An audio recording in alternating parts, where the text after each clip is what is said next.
We're going to be looking at different Bible versions today. There's a lot that I have to get through, so on some of the things I'm going to go at quite a pace, or what I'll do is I won't necessarily read everything out. You do have it all in the notes, but let's just consider what version. There's a big debate among English speakers as to which version of the Bible is, the better one to use. Now, we're in a fortunate position, we can even ask this question. There are some languages where they don't even have the Bible in their language. There are others where they've only got a single translation. There's been about 450 versions of the Bible in English, and currently there's more than 25 English translations available. I don't know why more effort isn't put into translating the Bible into other languages instead of constantly making more English versions. We've got a lot of good English versions at the moment. We don't need any more. So what criteria do we need to use when choosing a translation of the Bible? Well, remember, you guys are going through the Bible this year, and part of that program is you should be reading through the Bible. I just want to tell you as well, read the Bible in the language that's most familiar to you. So I'm going to be talking about English translations. If English is a second language for you, and your first language is something else, I'd recommend rather read the Bible when you're going through it, especially in your own language. It'll be a lot easier to understand, and you'll get through it a lot quicker without having to look up things all the time. If you're quite comfortable with English, then this is for you. Okay, so what criteria do we use in choosing a translation? We look at accuracy. So when you're doing a study, you want a version that's accurate, that's very literal. If study is less of an issue and it's more readability, sometimes you have maybe a child or someone who's, English is a second language and I don't know it that well, then you want to get something that's more readable, that's not as complicated, easy to understand, and that's the criteria. And then there's the underlying text, but that's not going to be covered tonight. So tonight we're going to look at accuracy, readability. And I always recommend to people that you have more than one version of the Bible. And if you've got the internet, you can get an app on your phone. You can get, different websites like BibleHub.com, and there's plenty of others where you can get multiple versions, read in more than one version. Because remember, the Bible was originally written in Hebrew and in Greek. The Old Testament was written predominantly in Hebrew, very small sections that were written in Aramaic. And the New Testament was entirely written in Koine Greek. So a translation, if you know anything about translating, sometimes it's difficult to capture the exact essence of the language when you're translating. So it's always good to read more than one version. Nothing wrong with that. In fact, I recommend it. So a brief history of the modern English Bible. Do any of you recognize this over here? Anybody know what that is? Okay, that is English. Okay, that's English a couple of 100 years ago. That's the Lord's Prayer.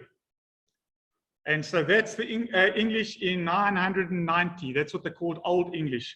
It was actually more similar to the Saxon. Middle English changed a lot, and that's the Wycliffe Bible. And there you can see, you can kind of make out what's happening. There's the Lord's Prayer.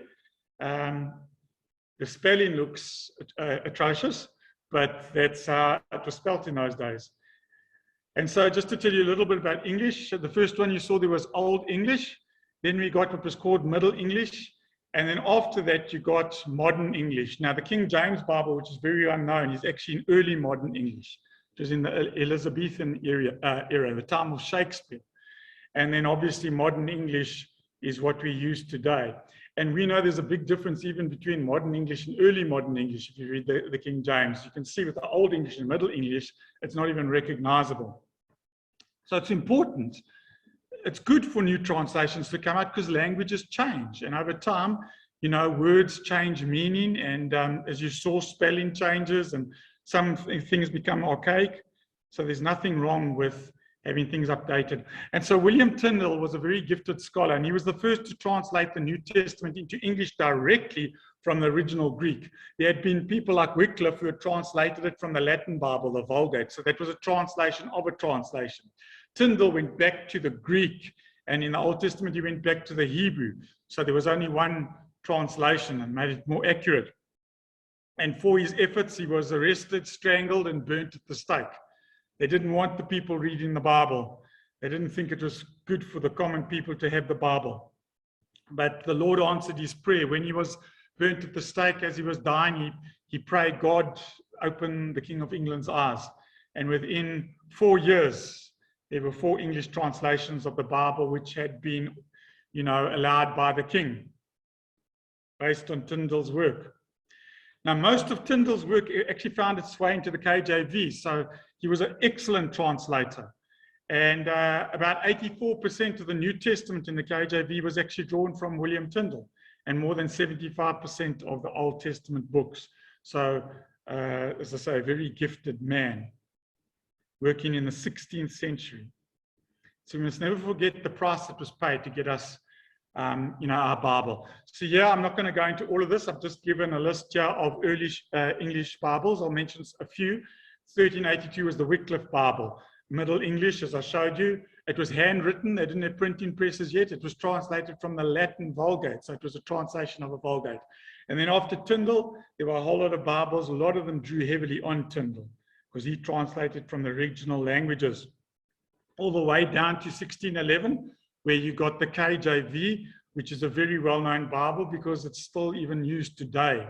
But as you can see, it came from 400 years ago, and that's what I wouldn't recommend, that if you, have English as your second language, that you use the KJV. Now, there's some people who try to tell you the KJV is the only Bible you should read, but many people find it too difficult, and I would say read a Bible you can understand, and preferably in your own language as well, if English isn't your first language. So when King James ascended the English throne, there was already a debate then as to which was the best Bible to use. So the Puritans believed you should use the Geneva Bible because they were Calvinists and it had Calvinist marginal notes. The Anglican Church, the Church of England, they liked the Bishop's Bible, but that had poor scholarship and was criticized by many because of that. The Catholics preferred to use the Douay-Rheims, which was actually a translation from the Latin Vulgate because they didn't trust the Protestants. And so King James wanted to have a single English Bible that the Puritans and the Church of England would be happy with. And that's why he authorized the translation. So sometimes you'll find him talking about the authorized version. That's all it means, that it was authorized by the king. And in fact, the King James was the third authorized version.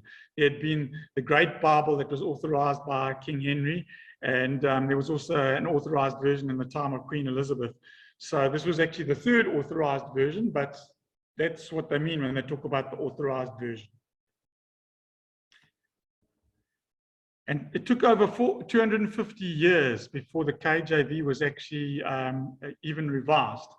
And the nice thing about the KJV is the English is very elegant, poetic, and it's reminiscent of Shakespeare's work. So it's very nice to read, but very difficult to understand. And so because the changing of the English language, many people don't understand everything in the KJV. And the estimates of the KJV sales are in the hundreds of millions, and it was the most popular English Bible for over 3 centuries. And it's only been surpassed in the late 20th century by the NIV, the New International Version.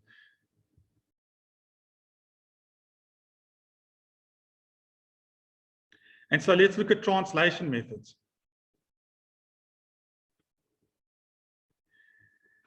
Now, people argue about the different methods, so I'm giving you my view. A lot of people hold to this, but you will find some differences of opinion.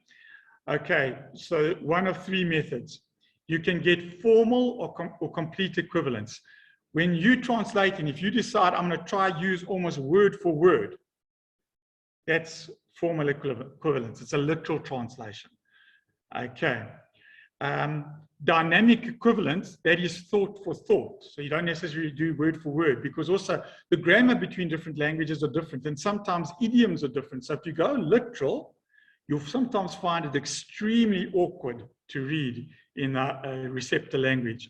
And then the mediating is a combination of the above methods. So I'm going to just elaborate on this a bit. The advantages of a literal is that you're getting exactly what the person who wrote it said, and there's less danger of corrupting the original message because it's word for word translation or close to that. The disadvantage is it's not always very readable the more literal it is. And as I said, idioms especially, I'll tell you a bit about those later on, don't come through very well in another language. And so one of the most literal English translations is called the Young's Literal Translation. And so listen to John 3:16 in it. For God did so love the world that his Son, the only begotten he gave, that everyone who is believing in him may not perish, but may have life, age enduring. Now, yeah, you can understand what it's saying, especially if you know the verse in a more modern version, but you see what I mean? It's very awkward to read. It's very literal, but it doesn't really make good English, does it? But it is useful for study purposes. And so that's why I say it's great to have more than one Bible. Young's Literal Translation, you want to get an extremely literal reading, look at the Young's, but I wouldn't suggest you use it for your daily reading. And so to varying degrees, I've listed literal translations there. So the New American Standard Bible is considered by many scholars to be one of the most literal Bibles that's still readable. King James and the New King James have got a very literal sort of approach. I'm just mentioning some of the common ones there, but you can go through the list yourself. Now, dynamic equivalent is where they say, let's rather translate thought for thought rather than word for word. So they say, well, what's the person trying to say? And let's put it in the best possible way in the other language. So it's not necessarily word for word. It's an equivalent. Now, this is especially useful for idioms. Now, if you don't know what an idiom is, it's a figure of speech.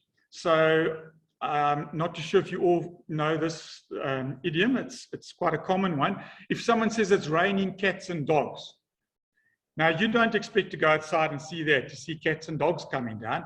But if you were to translate that into another language, they would wonder what you're talking about, raining cats and dogs, because that idiom might not be used in that other language. What you're actually saying in English is it's raining very hard. But we like to use idioms because they're nice. If I tell you I bought something and it cost me an arm and a leg, you don't literally expect me to have cut off my arm and my leg. I mean, it cost a lot of money. It's an idiom. All languages have idioms. And so the Hebrew and the Greek also had idioms. And sometimes when they pulled through, they sound strange in another language. And I'm just going to give you one that's often misinterpreted. People read what Jesus said about a good eye and an evil eye. And I've heard all sorts of amazing interpretations on what that means. That's actually just a Hebrew idiom. In Hebrew, if you had a good eye, it meant you were generous. If you had an evil eye, it meant you were stingy. And so you can see in the King James Version, which is very literal, it says in Proverbs 28, verse 22, he who hasteth to be rich hath an evil eye. Now, if you don't know that idiom, which is a Hebraic idiom, you'll read it and say, what does it mean a person has an evil eye? But in the nerve, it says a stingy man is eager to get rich. It makes a lot more sense because that's what the writer meant. So there are benefits to having dynamic equivalence, no matter what people tell you. You can see the same there, a KJV in Proverbs 22, verse 9, he that hath a bountiful eye will be blessed. You may think what they're talking about my eyes for. In the nerve, it says a generous man will be blessed. So if you read the King James Version, whenever you see it talking about an evil eye, it's a person who's stingy. Okay, if it talks about a person with a good eye or bountiful eye, it's a person who's generous. So, for example, the United Bible Society used dynamic equivalent in one particular culture they went into where the people didn't know what snow was. They'd never seen snow before. And he had this verse that though your sins be as scarlet, they shall be as white as snow. And nobody knew what that meant. And so they translated it, they shall be as white as the inside of a coconut.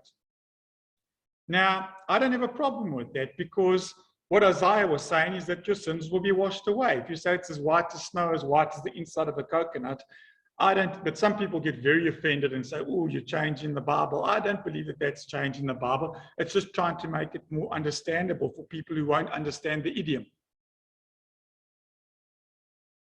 And so examples of dynamic equivalence, the Good News Translation, the New Living Translation, sometimes these guys do use a bit too much license. So very free paraphrases. The Living Bible sometimes takes it to extremes, but the one that I really don't like, because I think they basically make the Bible say something totally different, is the Message Bible. It uses extreme use of dynamic equivalence, and sometimes you don't even recognize it as being the Bible. So the advantages are it's more readable. The idioms are changed into something that can be understood. And your reader doesn't have to have a degree in the language to understand what they're reading. They can just maybe, even a child can understand it. The disadvantage is that sometimes people might use license and might change it to say something else that isn't really the literal rendering. And it's not a different way of saying the literal thing, it's maybe saying something else. And that's why I say use more than one version. Keep a literal version and have a dynamic equivalent and compare the two, especially for study. So the KJV is generally very literal, but what some people don't realize is also cases where it uses dynamic equivalence. I'll just give you one. In Matthew 27, verse 44, it says, the thieves, that's on the cross, cast the same in his teeth. What does that mean? It was an idiom at the time in English, believe it or not. And so the New American Standard says the robbers were insulting him. That was an idiom. When you cast the same in his teeth, it meant they were insulting him. Most people today don't know what that means. And in fact, the literal Greek actually says insulted him. They put an idiom in there that wasn't in the original. Now, a paraphrase, strictly speaking, is actually when you rephrase the meaning of a text using other words. And our understanding of a paraphrase used to be that they didn't even go back to the original language. They would take a Bible that was already in English, and that's how the Living Bible was first done. Is Kenneth, I think it was Taylor, took the American Standard Version, and his kids didn't understand it, so he put it in modern English and he called it the Living Bible. That subsequently has become the NLT, been changed a bit, but a paraphrase doesn't go back to the original languages. And so this is just a caution that's on the Assemblies of God US website. They talk about paraphrases, and they say, yeah, these versions can be helpful, but they also present the risk of personal interpretation seeming to be part of the original text. Paraphrased Bible translations should always be used along with one or more of the more literal translations for comparison. So what I've said to you, use paraphrases, they're helpful, especially if you're trying to read the Bible to your children. If you're going to use the KJV, you're going to end up with them being very confused. Now, the New International Version is a mediating translation. So what that means is that at times it's very literal, at other times it uses dynamic equivalence. I like the NIV. There's a lot of people who criticize it. Some people say NIV stands for the nearly inspired version. Okay, but I like it. It's very readable. A lot of the times it is very literal. There are some times where they use a bit of license, and that's why, especially for study purpose, don't use the NIV only. But okay, there's just a list that will show you the top unit sales. In terms of top sales, there you can see at the moment, the top selling English Bible is the New International Version, and the KJV, and you can go all down the list over there.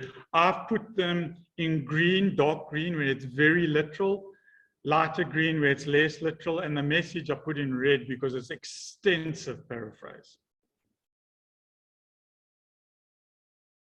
So, understandability. Paul says that it doesn't matter what you say with your tongue if people can't understand you. So if I were to stand up here and preach a wonderful sermon in Chinese, it's not going to help you because you don't understand Chinese. Okay, now he's actually speaking in the context of talking in tongues, saying it doesn't help speaking in tongues if there's no interpreter. But the same applies to the translation. Doesn't matter how good a translation is, if people don't understand it, it's not of any use to them. And so we need to remember that the guys who wrote the Bible, think of the guys who wrote the New Testament. Why did they write in Greek? They didn't speak Greek as a first language. Did you know that? Guys like Peter and John, their first language would have been Hebrew or Aramaic. So why did they write in Greek? Because Greek was the common language in those days. And they wanted as many people as possible to understand what they were saying. So they wrote in Greek so that people would understand them. And the same applies today. That's why it's good for people to have the Bible in their own language. So if we look at the KJV rendering of Romans 3:25, it says that whom God hath set forth to be a propitiation. Do you know what propitiation means? Through faith in his blood, to declare his righteousness for the remission of sins that are passed through the forbearance of God. A lot of people don't understand what those kind of words say. If you look at the NIV, which is now mediating, instead of propitiation, they say atonement. Now, more people will know what atonement is. So that refers to Jesus dying for me. Okay. But if you go, for example, to the NLT, which is a dynamic equivalent, instead of saying atonement, they say the sacrifice for sin. Is there anything wrong with that? No. That's exactly what it means. Propitiation means the same as atonement, which means the sacrifice for sin. It's a lot easier to understand the sacrifice of sin if you're not that familiar with, very intricate English. So I don't have a problem as long as people don't change the meaning. And in this case, the meaning isn't changed. Now, at the time that the KJV was written, it used the contemporary English of that day. When they spoke in those days, they used to say thee, thou, instead of you and me.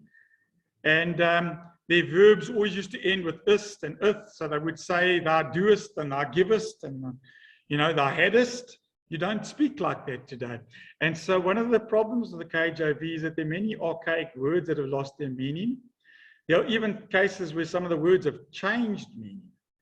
And there's also archaic idioms and phrases, which people who only understand modern English don't understand. And there's just a list of 330, well, I don't know if I put all 330 there, but of some words that are obscure or archaic that are used in the KJV version, that I can guarantee most people don't know what they mean. I'm going to give you a few. You read the KJV, 1 Samuel 30 verse 31, it says, and to all the places where David himself and his men were wont to haunt. Do you know what that means? I'll read it in the NIV. It says where David and his men had roamed. Want to haunt is not something that makes sense to most people today. It's Old English. James 1:21, we are told to lay apart all superfluity of naughtiness. What is superfluity of naughtiness? Read it in the NIV modern version, the evil that is so prevalent. So it's a lot easier to read that I must get rid of the evil that is so prevalent. Okay, yeah, in Exodus 30 verse 25, it's talking about apothecary. Know what that means? Well, it's actually a perfumer. And you'll see that in the modern versions. It's actually an archaic name for someone who used to sell, medicinal drugs. Isaiah 14 verse 13, I will make it a possession for the bittern. I will sweep it with the besom. Do you know what a bittern and a besom is? Well, if you know Afrikaans, you'll notice that besom sounds very similar to the Afrikaans word for broom, and that's actually what it is. Okay, besom is an old English word for broom, and a bittern is an old word for an owl, but very few people know that. The flax was bold, means the flax was in bloom. Our speech bewrayeth thee gives you away, or betrays would be a more modern version. He was moved with choler. means he was angry, he was enraged. The Lord will smite thee with the botch of Egypt and with the emerald. The Lord will afflict you with the boils of Egypt and with tumors. I'm just giving you a couple to show us, because you do meet people today who say, if you don't read the KJV, you know, the other Bibles, you know, sort of the devil, some people will even tell you. Okay, Romans 7 verse 8, it talks about sin wrought in me all manner of concupiscence. Sin produced in me all manner of evil desire. A lot easier to understand. Fetch a compass behind them. What does that mean? It means circle around about behind them. You know, you think about a compass, you're thinking about a little instrument that tells you north and south. This is one where the word has changed. So if you read in the KJV 1 Corinthians 13, it talks about faith, hope, and charity. And the greatest is charity. Now, the English versions will tell you faith, hope, and love. That word charity used to mean love. Today it means something different. It's still similar in that, you know, if you give, you know, to charity or you do charity, you would be motivated by love. But charity has come to mean specifically where you give to, you know, an organization that helps the underprivileged or giving donations. That's a lot different to love. But charity used to mean love. Now, if you read it in the KJV, you would think, well, the Lord's saying that the greatest of these is charity. I must, you know, be very charitable. You should be very charitable, but that's not what he's saying there. He's talking about general love. There's another one where the meaning has changed. In Titus 2 verse 14, we are told that God has made us a peculiar people. Now, in those days, peculiar just meant that we were unique. Peculiar today, you normally mean that a person's a bit strange. So if I say you're peculiar, you'd probably get angry with me because I'm saying you're a bit, you know, daft. And that's why in the NKJV it says his own special people. That's what was meant. This one, James 2 verse 3, it says that you must have respect. Well, it says that people have respect to those who weareth the gay clothing. Now, today, gay clothing, you might think, well, it's talking about someone who's homosexual. In those days, gay clothing just meant you were wearing very fine clothes, very rich clothes. But nothing to do with the term gay today. And this you'll find a lot in the KJV, where it talks about the bowels. Now, the bowels are like connected to your stomach. It's part of your digestive system. So listen to this. In 2 Corinthians 6, it says, our heart is enlarged. Ye are straitened in your own bowels. That almost sounds like they're discussing medical problems. Okay, it sounds humorous today, but it wasn't intended to be humorous. Because our heart is enlarged. It says we've opened wide our hearts to you. Straitened in your bowels, we are not withholding our affection. When they talked about bowels, they were talking about affection, being fond of someone. Today, it just sounds downright strange to us because we don't think of the stomach being linked to affection. And so in Lamentations 1:20, where Jeremiah says, my bowels are troubled, we might think, well, you know, he had a stomach problem. He wasn't talking about that. Okay, Song of Songs, same thing, my bowels were moved. His bowels are doing. If you talk about bowel movements today, people think that you've got a problem with your stomach. And you'd read it and you'd find it humorous, but it wasn't intended to be humorous. So I looked at them in the New King James. My soul is troubled. My soul is troubled. My heart yearned for him. His heart yearned for his brother. So there you can see that the meaning over time has actually changed. Nobody talks about their bowels being troubled when they actually mean, my soul is troubled. It was acceptable, though, in the 17th century. There was nothing wrong with them because that's how people spoke. And so, as I've said again, it's good to have a modern Bible. It's also good to have ones that are very literal. It's good to use more than one if you have the benefit of that in your language.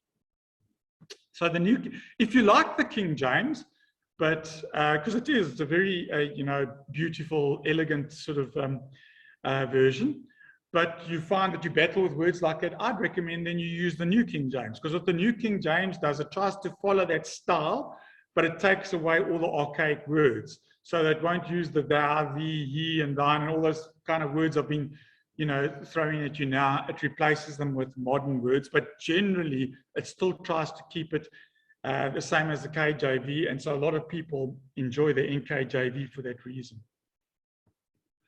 When I was young and I read in the KJV, the Lord is my shepherd, I shall not want, I didn't understand it.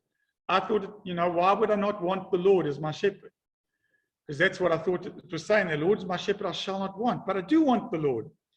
Well, the modern version says I shall lack nothing. It's saying I shall not want in the sense of I don't have need of anything.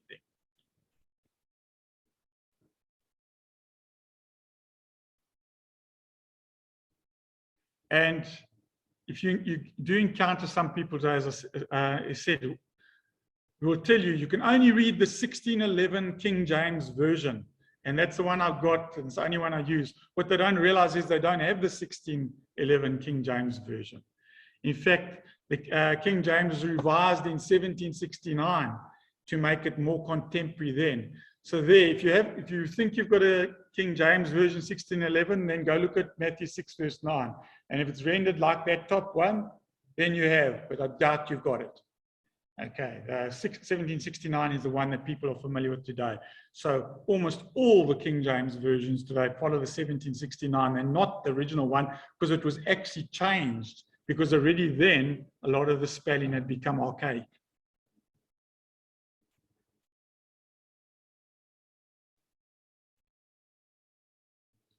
Right, so let's look at accuracy. I don't know that I'm going to be able to finish everything tonight, but we're going to go on to 7:30 because we started late. Let's see how much we can get through. The flip side of the coin is, yes, I want a Bible that's readable, but I want it to be accurate. I don't want a person to make it very easy to read, but where they don't like what it says, they change it. Okay. And so sometimes when translations are less literal, that might be an issue.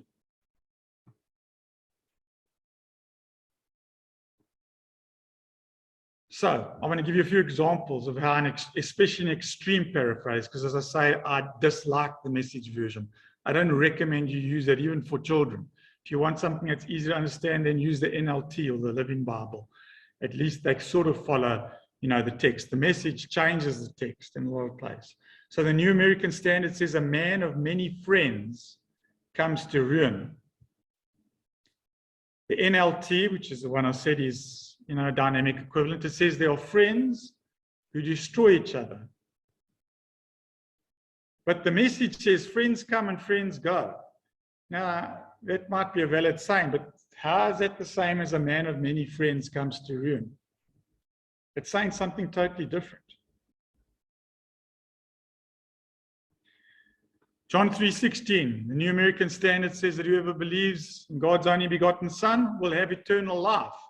The Message says that you'll have a whole and lasting life. Is that the same? Eternal life refers to when I die, I have eternal life. If I talk about I have a whole and lasting life, it sounds like I'm talking about my life here, doesn't it?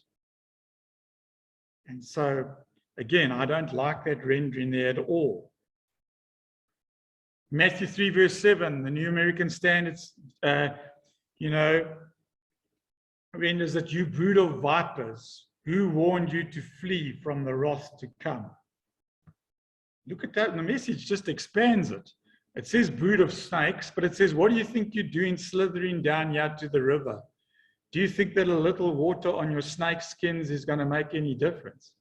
How do they get that from, they've expanded it to the extent that they just add in their own words, and I understand why it's criticized. The New American Standard, Ephesians 2 verse 2, it says, you formerly walked according to the course of this world, according to the prince of the power of the air, that's talking about Satan, of the spirit that is now working in the sons of disobedience.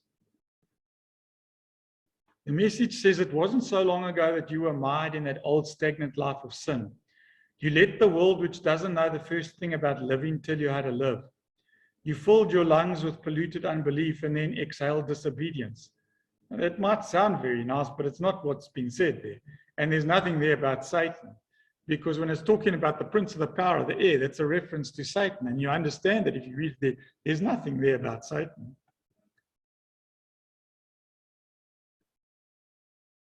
NASB in 1 Corinthians 6 says that fornicators, idolaters, adulterers, effeminate, the homosexuals, thieves, covetous, drunkards, revilers, swindlers won't inherit the kingdom of God.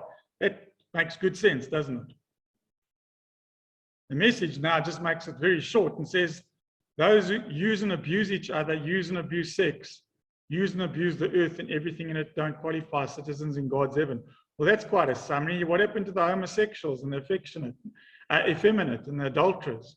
You know, you're just lumping that all into use and abuse sex because you don't want to offend homosexuals. You know, what happened to the drunkards? And then it says use and abuse the earth. That sounds like people who, you know, don't treat the environment well. Now, I think you should treat the environment well, but there's nothing in there about the environment in the original verse. So that's just taking license to say something that Eugene Peterson wanted to say rather than what the Bible actually says. Flee immorality. It says in 1 Corinthians 6, verse 18. The Message just says we must not pursue the kind of sex that avoids commitment and intimacy. Again, some people will say, well, you can be in a homosexual relationship where you're intimate and you've got commitment, and you can be married as a homosexual. The Bible condemns homosexuality. And so putting in those terms sounds to me like trying to be politically correct, rather than outright saying that God condemns immorality and homosexuality, as you'll find in the more literal versions of the Bible. Hebrews 12:16, NKJV, lest there be any fornicator or profane person like Esau. What is a fornicator? A fornicator is a person who has sex outside of marriage or before marriage. The Message just says that Esau was satisfying a short-term appetite. Something totally different. Hebrews 10:31, it is a fearful thing to fall into the hands of the living God. The Message says nobody's getting by with anything, believe me. Now, that I'm not going to go through any more of the Message. I think you've got the point. I don't like the Message because it changes the scripture to the point that it's not even recognizable. So there are some verses where, you know, it's helpful, but generally, if you're going to use the Message, use it with extreme caution.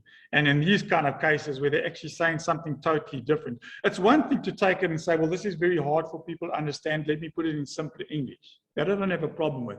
But when you add things to it, or you make it, you know, much shorter, or you change the meaning, then I've got a big problem, because then you're tampering with the word of God.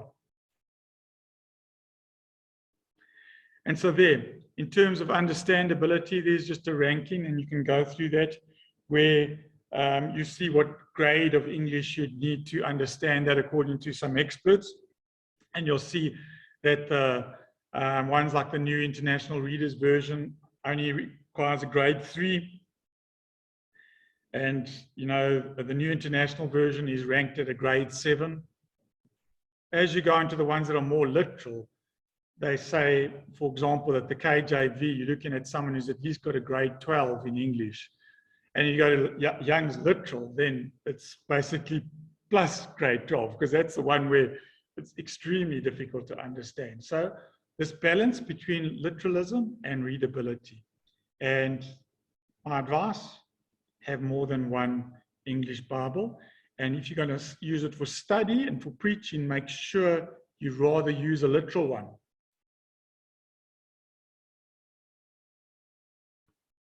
There are some invalid criticisms of modern versions, and I want to quickly run through these. I won't have time to. Some people now just jump on the bandwagon and they try to criticize all modern versions. So one of the things the KJV only guys do, they're the guys who say you must only read the King James. They'll tell you that in the NIV, they take away the name of Jesus and they replace it with a pronoun like he or him. And so their criticism is they're removing the name of Jesus from the Bible. And so it must be Satan that's behind it. Well, if you actually look at it, you find the opposite is true. There are cases like this one where in the KJV it says Jesus and the NIV it says he, but you also find the opposite. And you actually find that overall the NIV, there's the name of Jesus 300 times more than the King James. So it's a stupid criticism. And there, whole lot of cases where in the KJV it says he and the NIV says Jesus. So don't listen to people who come up with these sort of silly arguments. Another silly one I've seen that you see on emails and on Facebook. Please don't trust anything you see on Facebook. It's, you know, the major source of fake news. Okay, I've seen one where they say the NIV has removed the Holy Ghost, Calvary, and Jehovah from the Bible. And people look at it and say, oh, that's terrible. You know what they mean, removing the Holy Ghost? Instead of saying Holy Ghost, they say Holy Spirit. Now again, Holy Ghost is a more archaic one. Most people don't talk about the Holy Spirit. Holy Ghost was more acceptable in, you know, old time. Jehovah is, you know, not even the correct rendering of God's name. It's actually should be Yahweh if you want to get to the more correct one. In the NIV, Calvary is rendered as the place of the skull. The place of the skull is actually what Calvary means. It's just a literal rendering of it. And to tell you the truth, the Jews never rendered the name of God as a Jehovah, and they wouldn't even say Yahweh. They considered the name so holy that when they came to it, they would just say Lord.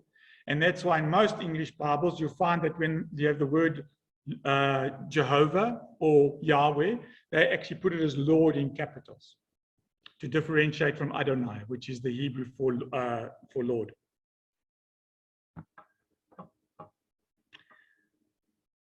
Some will tell you that the NIV has tried to remove the deity of Jesus. Again, that's not true at all. And for the sake of time, I'm not going to go through all of this. But there's only one verse where the deity of Jesus is more explicit in the KJV, and that's 1 Timothy 3:16. But you find the opposite in John 1:18, where actually it's more explicit in the NIV, that the deity of Jesus. The deity of Jesus just means that Jesus is God. So you can prove that Jesus was God from using the NIV or the KJV. So to try to say that the NIV removes the deity of Jesus is utter nonsense. And there's a list of verses you can go read in the NIV where the deity of Jesus is proclaimed quite clearly. So we'll skip over that for the sake of time. But if you're interested, go read your notes and you will get questions on this. And all the answers to the questions when you get the exam are in the notes. So one of the things you might be told by some people is they say all the modern Bibles, they part of the Catholic conspiracy. Well, this is amazing because all the modern Bibles that we use are translated by Protestants. And there weren't any Catholics even involved. And in fact, the Greek text that's used for all our modern Bibles, like the NIV and the New American Standard, was put together by Protestants. Whereas actually the Greek text that was used in the KJV was produced by a Catholic, a guy called Erasmus. And the KJV was translated by Anglicans who used to baptize babies, still do. So there we are. Erasmus, he produced the Greek text. He even dedicated his Greek New Testament to the Pope, who was the very same Pope who excommunicated Martin Luther. So it's ludicrous when people will try to tell you that the new versions are actually Catholic conspiracies. It's got nothing to do with the Catholics. In fact, the NIV had a team of 100 scholars who translated it, and none of them were Catholics.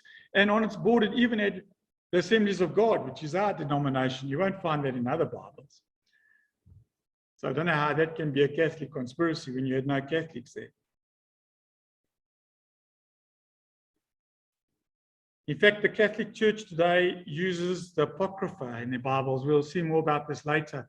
Protestant Bibles excluded. What many people don't realize is the original KJV 1611 had the Apocrypha in it, which most Protestants view as being something very Catholic. And they have actually given you a picture of it. That's the original KJV, and there you can see it included the Apocrypha. The virgin birth. Some people will try to tell you that the NIV denies the virgin birth. And they take the verse Luke 2:27, and it says the child's father, this is speaking about Jesus, and mother marveled at what was being said about him. And the KJV says Joseph and his mother. So they say because the NIV says the child's father, they're implying that Jesus was actually the son of Joseph, and therefore he wasn't the son of God. And they're denying the virgin birth. That's what they claim, because the KJV explicitly says Joseph, not the child's father. But you can find the opposite. In John 1:45, in the KJV, it says, we have found him of whom Moses in the law and the prophets did write, Jesus of Nazareth, the son of Joseph. So if son of Joseph means you're denying that Jesus is the son of God or the virgin birth, well, then you've got it in the KJV as well. So that's why all these silly arguments, which I say you typically find floating around on Facebook or, Twitter or Instagram or whatever social media you use, please don't use them as your source for study material.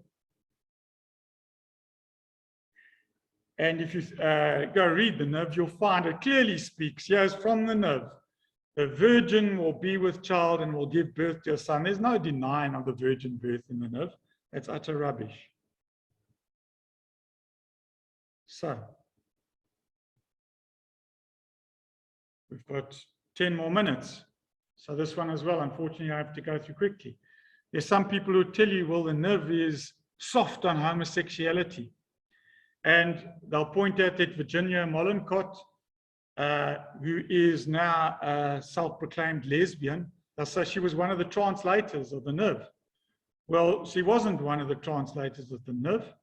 She was consulted on the initial translation for some of the, English issues. And in fact, at that time, it wasn't known that she was a lesbian. And when she came out as being a lesbian, the guys who published the NIV have distanced themselves from her completely. Another thing I'll tell you is that Martin Woodstow, who was involved in a lot of the translation of the Old Testament of the NIV, was a homosexual. Now, the guy was single. That doesn't make him a homosexual. He never ever said he was a homosexual, and I only made these claims after he died. I don't like it when people accuse someone of something when they're not around to defend themselves. And in fact, if you're going to use that sort of argument, I can tell you that King James was accused of being a homosexual. And it was also after he died. After he died, one of his enemies wrote a horrible thing about him and said that King James was a homosexual. I know they got that right because he was married and he had kids. But I'm wary of any accusation, whether it's against Woodstow or against King James, that are made about a man by his enemies after the man is dead and not around to defend himself. And let me try to wrap this up quickly. One of the passages I'll use is 1 Kings 14:24, when the King James, it talks about sodomites. Now, a sodomite is a reference to a homosexual. In modern versions like the NIV, it talks about male shrine prostitutes. So they say, see, they're removing sodomite. I want to tell you, it doesn't say sodomite in the original. That male shrine prostitute is actually more accurate. It was just assumed in those days when they translated it that if you were a male prostitute, you were actually a homosexual. You weren't necessarily. And so male shrine prostitute is more accurate.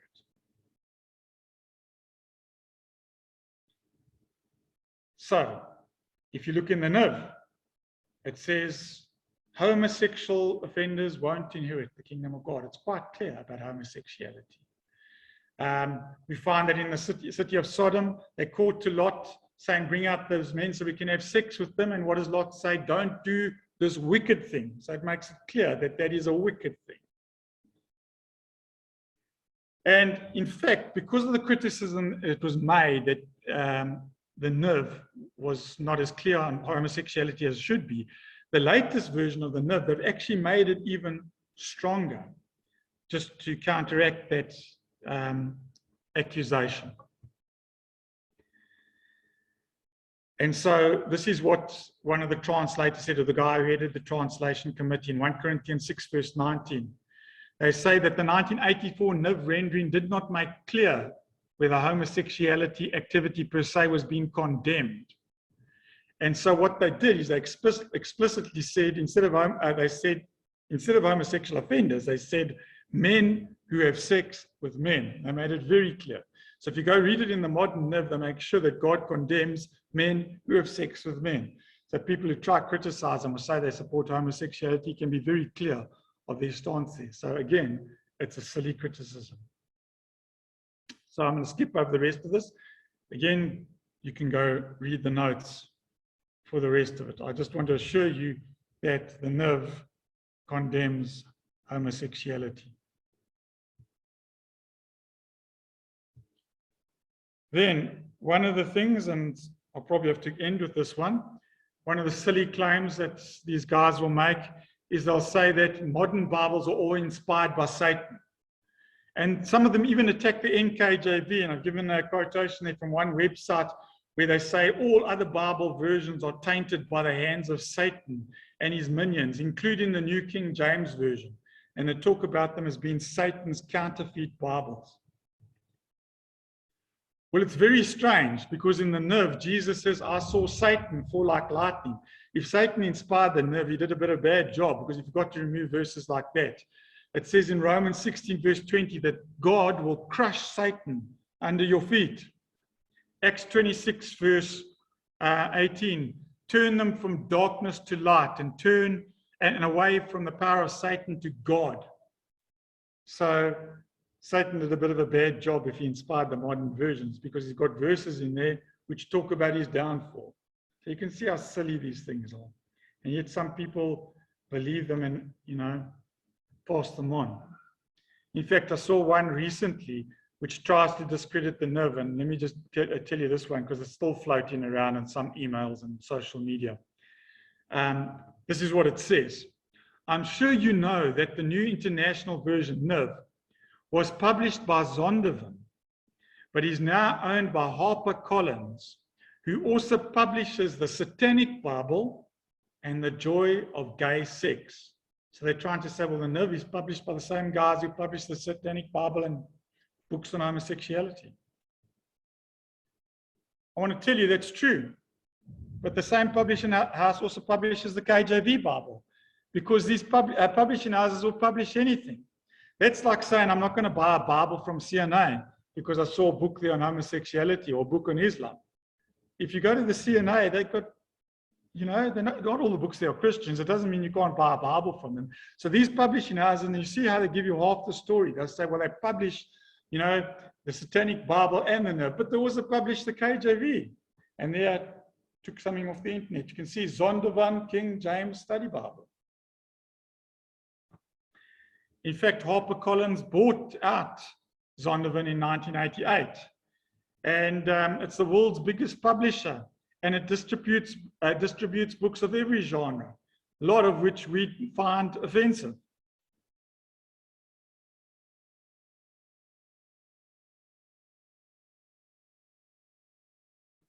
I think I've got time to squeeze one more in. We've got 4 more minutes.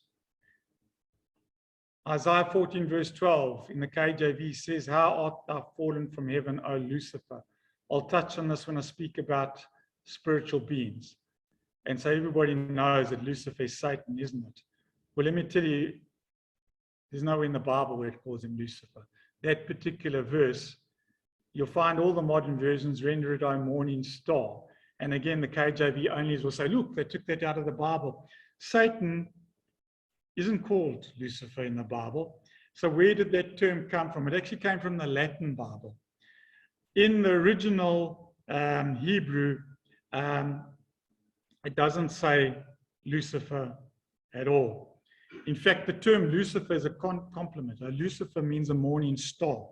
And that same term, Lucifer, is used in the Latin Bible of Jesus, where Jesus says, I am the bright and morning star. And so if you look in the Hebrew, and I'll go into this more detail later, I don't have enough time tonight, in Isaiah 14, verse 12, it's actually in the Hebrew, Halel, and it literally means the shining one. It is talking about Satan, but his name isn't Lucifer. In the Latin Bible, the morning star was rendered Lucifer, and so because they used the Latin Bible in the Catholic Church for over 1,000 years, people came to think that Satan's name was Lucifer.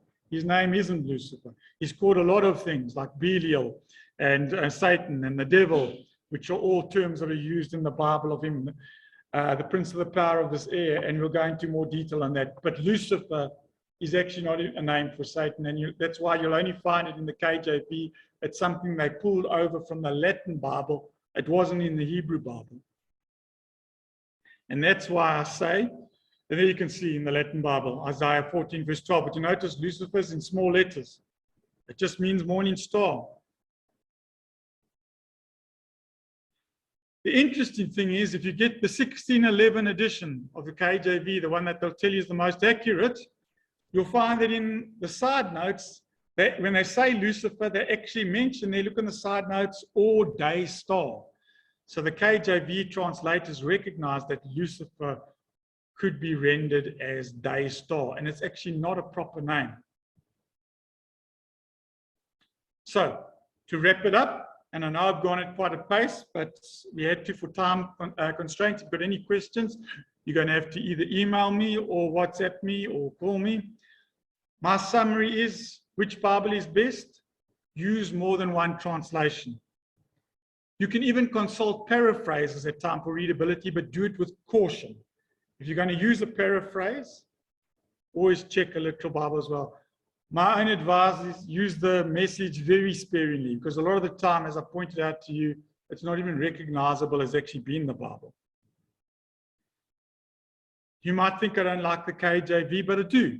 And so I'm just putting this across because I disagree with people who say you can only use the KJV. The KJV is an excellent translation, but it is not inerrant.